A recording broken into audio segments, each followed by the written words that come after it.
इगतपुरीच्या शाळेतील विद्यार्थ्यांचं दप्तर उघडताच शिक्षक हादरले. कंडोम, फायटर आणि चाकू बघून चक्रावले. नाशिकमधून एक धक्कादायक बातमी समोर येते आहे. इगतपुरी तालुक्यातील घोटीच्या खासगी शाळेत विद्यार्थ्यांच्या दप्तरात फायटर, चाकू, पत्त्याचे कॅट, कंडोम, सायकलची चेन एवढं आढळल्याने खळबळ उडालेली आहे. शिक्षकांनी अचानक विद्यार्थ्यांचे दप्तर तपासल्यानं हे धक्कादायक वास्तव समोर आलंय. आणि मिळालेल्या माहितीनुसार इगतपुरी तालुक्यातील घोटीच्या खासगी शाळेत या आधी चित्रविचित्र हेअरस्टाईल करणाऱ्या विद्यार्थ्यांना शिक्षकांकडून दणका देण्यात आला होता. हेअरस्टाईल करून हिरोगिरी करणाऱ्या विद्यार्थ्यांचे केस शाळेतच कापण्यात आले होते आणि यानंतर शिक्षकांनी अचानक विद्यार्थ्यांचे दप्तर तपासण्याचा निर्णय घेतला. मात्र शिक्षकांनी विद्यार्थ्यांचे दप्तर तपासत शिक्षक चक्रावून गेले आहेत. 8वी ते 10वीच्या विद्यार्थ्यांच्या दप्तरात फायटर, चाकू, पत्त्याचे कॅट, कंडोम आणि सायकलची चेन आढळली आहे. शिक्षकांनी अचानक विद्यार्थ्यांचं दप्तर तपासल्याने हे वास्तव समोर आले.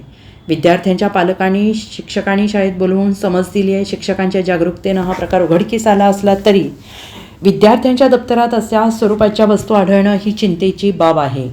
बॅगेमध्ये विद्यार्थी काय आणतात? त्यांचे डबे असतात का? इतर काही गोष्टी असतात का?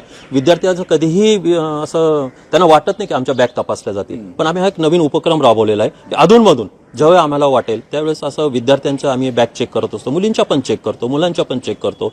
आणि त्याच्यामध्ये जर आम्हाला काही असं आढळलं तर उद्या एखादी जर वाईट घटना जर घडणार असेल तर तिचा प्रतिबंध आम्ही त्या ठिकाणी निश्चितपणे करत असतो. उद्या एखाद्या मुलीला, एखाद्या मुलाला जर काही चाकूच मारला गेला समजा, तर ते आमचं अपयश असणार आहे. आणि ते अपयश आम्हाला नको आहे. त्यामुळे आम्ही अध्यापनाबरोबर ह्या पण गोष्टी आम्ही एक प्रशासनाचा एक आमचा भाग म्हणून, एक आमची नैतिक जबाबदारी म्हणून आम्ही ती पार पाडत असतो. मी पालकांना सुद्धा आवाहन करू इच्छितो की फक्त शिक्षकांची जबाबदारी नाही, 8 तास विद्यार्थी शिक्षकांकडे असतो, परंतु पालकांनी सुद्धा विद्यार्थ्यांच्या बॅग नियमितपणे तपासायला हव्यात. त्यात काय काय आहे किंवा कशा पद्धतीने विद्यार्थी अभ्यास करतो, त्याचा शाळेत काय शिकला, हे 5 ते 10 मिनिटं वेळ देणं अत्यंत गरजेचं आहे. तर मी पालकांना नम्रपूर्वक आवाहन करतो की कृपया आपण आपल्या पाल्यावर लक्ष ठेवावे. शिक्षक तर प्रयत्न करतच आहे, परंतु आपलीही जबाबदारी आहे. मी शिक्षकांचं अभिनंदन करू इच्छितो आणि सोबतच सर्व तालुक्यातल्या शिक्षकांनाही आवाहन करतो की संबंधित शाळेप्रमाणे आपण सुद्धा विद्यार्थ्यांच्या नियमितपणे बॅग तपासाव्या. Bureau report, SBN Marathi, Igatpuri.